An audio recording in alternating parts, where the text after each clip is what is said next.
好，大家好。今天我想来谈一谈关于怎么样业绩能够到达一个极限。我想是这样子，就是说，我分析我这么一路走来，我觉得很重要的一个想法是说，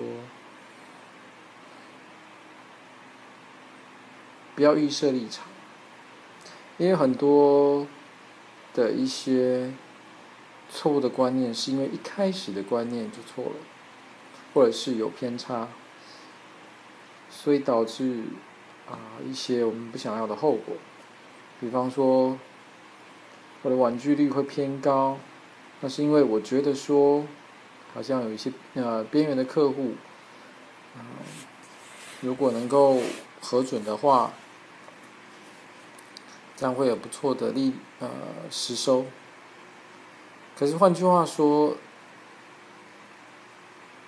这样的客户他是必须要投注很多的时间在上面，如果之后又没有过的话，那其实时间都是浪费掉的。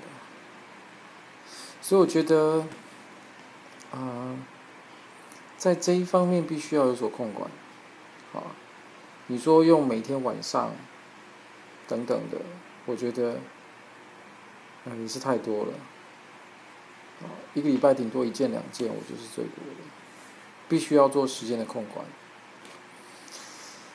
再来呢，我觉得一个非常重要的地方是说，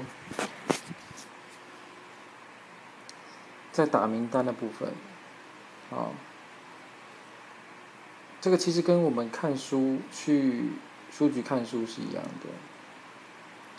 我们希望能够尽可能获得最多的知识。那么事实上，我们可以透过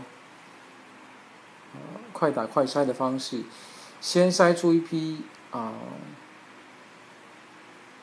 比较有望的客户。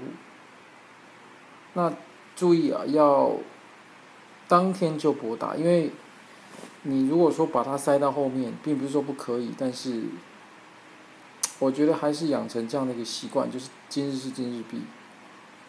因为不要造成之后的一个负担。当然，我发觉到其实跟催的部分呢，如果对于这个缓的部分有控管，那么或许不会花太多时间在挪移，或者是一些无效的拜访。所以应该是把缓的部分呢，或是带的部分呢，